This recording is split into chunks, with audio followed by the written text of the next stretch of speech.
اللہ رب العزت نے مخلوق کی رہنمائی کے لیے وقتاً فوقتاً انبیاء کرام علیہم السلام کو مبعوث فرمایا۔ نبوت اور رسالت کا یہ سلسلہ چلتے چلتے نبی آخر الزمان جناب محمد مصطفیٰ صلی اللہ تعالی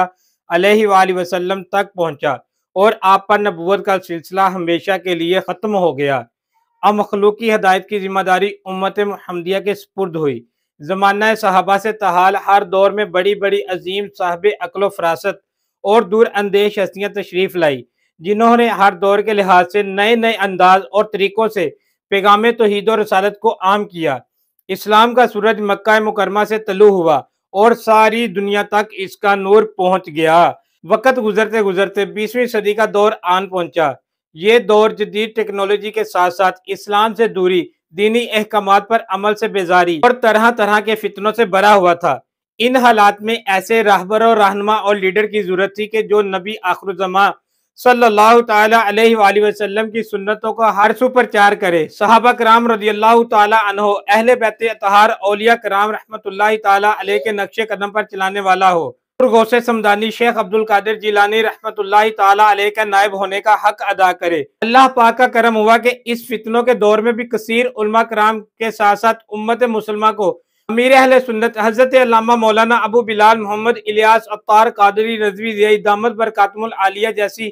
عظیم ہستی عطا ہوئی۔ امیر اہل سنت دامت برکاتہم العالیہ نے 1981 میں دعوت اسلامی کا آغاز کیا، جبکہ آپ اس سے پہلے بھی کئی تنظیموں کی صورت میں دین کا کام کر رہے تھے۔ دعوت اسلامی کے قیام کے بعد لوگوں کو عملی زندگی کی طرف راغب کرنے کے لیے آپ نے مختلف اچھے اور دینی کاموں کو عوام میں رائج کیا۔ دین اسلام کی تبلیغ، عشق رسول کی ترویج اور پیغام الہی کی تشہیر کے لیے جو بھی اچھا اور ایسا طریقہ اپنایا جائے کہ جو قرآن و سنت کے احکام کے خلاف نہ ہو، اس کی تحسین کی گئی۔ چنانچہ رسول کریم صلی اللہ تعالی علیہ وآلہ وسلم کا فرمان ہے، یعنی جو اسلام میں کسی اچھے طریقے کو رائج کرے گا، اس کو اس طریقے کے رائج کرنے کا بھی ثواب ملے گا، اور ان لوگوں کے عمل کرنے کا بھی جو اس کے بعد اس طریقے پر عمل کرتے رہیں گے، اور عمل کرنے والوں کے ثواب میں کوئی کمی نہ ہوگی۔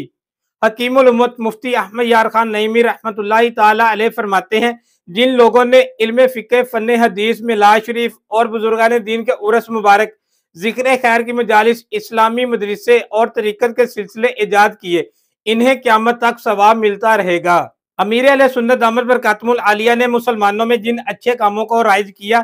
اگر ان سب کا ذکر کیا جائے تو پوری کتاب بن سکتی ہے۔ ان میں سے صرف چند کا ذکر کیا جائے گا۔ اس سے پہلے اگر آپ ہمارے چینل پہ نیو ہیں تو آپ سے گزارش ہے کہ ہمارے چینل کو ضرور سبسکرائب کیجئے۔ لوگوں کو قرآن کریم کی تعلیمات سے روشناس کرانے کے لیے آپ نے اپنے محبین، متعلقین اور مریدین کو تاکید فرمائی کہ فجر کی نماز کے بعد مسجد میں قرآن پاک کی 3 آیات ترجمہ تفسیر کے ساتھ تلاوت کریں یا سنیں، اور اس کام کو باقاعدہ تنظیم کے کاموں کا حصہ بنایا گیا۔ قرآن پاک کی طرح احادیث مبارکہ اور حقیقی اسلامی تعلیمات کو لوگوں تک پہنچانے کے لیے مساجد میں نماز کے بعد درس دینے کا سلسلہ رائج کیا۔ مساجد میں درس و بیان کا سلسلہ اگرچہ اسلاف سے ہی چلتا آ رہا ہے، لیکن اس انداز میں کثیر مساجد میں پابندی کے ساتھ کہیں ایک نماز کے بعد اور کہیں 2 نمازوں کے بعد درس کا سلسلہ جاری فرمانا یہ آپ ہی کا فیضان ہے۔ تبلیغ دین کا ایک انداز جو پیارے آقا صلی اللہ تعالی علیہ وآلہ وسلم کی مبارک سیرت کا حصہ ہے کہ آپ صلی اللہ تعالی علیہ وآلہ وسلم سفر کر کے دوسری جگہ جاتے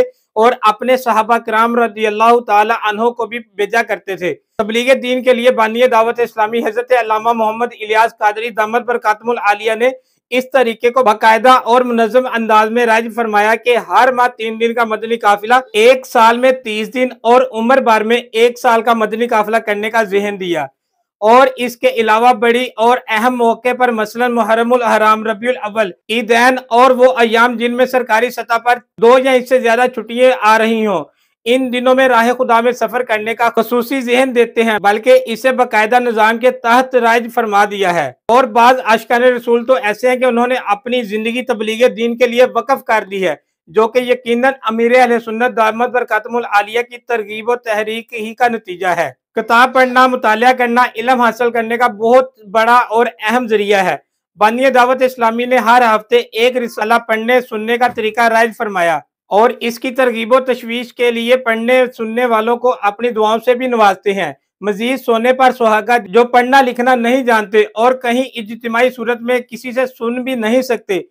ان کو بھی کتاب کے فیضان سے محروم نہ رہنے دیا، بلکہ ہر ہفتے مطالعہ کے لیے دیے جانے والے رسالے کو آڈیو کی صورت میں بھی جاری فرمایا، جو کہ مختلف مبلغین کی آواز میں جاری ہوتا ہے۔ عمومی طور پر شہروں اور گنجان آباد علاقوں میں رہنے والے لوگوں کے اندر دینی شعور کچھ نہ کچھ ہوتا ہے، جبکہ گاؤں، دیہات اور شہروں سے دور رہنے والے لوگ بعض دفعہ دینی تعلیمات سے محروم رہ جاتے ہیں۔ تو دور اندیش اور صاحب حکمت و فراست ہستی بانی دعوت اسلامی نے اس ضرورت کو بھی محسوس کیا اور خیر خواہی امت کے پیش نظر اپنے چاہنے والوں کو ہفتے میں ایک دن اپنے علاقے سے باہر دوسری مساجد اور گرد و نواح کے گاؤں وغیرہ میں جا کر دینی تعلیمات کو عام کرنے کا ذہن دیا، جو کہ الحمدللہ باقاعدہ منظم انداز میں جاری ہے۔ یہ صرف چند طریقوں کا ذکر کیا گیا ہے جو تبلیغ دین کے لیے بانی دعوت اسلامی نے رائج اور عام فرمائے۔ اللہ رب العزت کی رحمت سے امید ہے کہ آپ دامت برکاتہم العالیہ کی کوشش سے جہاں جہاں تک دین کا پیغام پہنچا اور اس سے آگے جہاں تک اور جب تک دین کا پیغام و تعلیمات پہنچتی رہیں گی،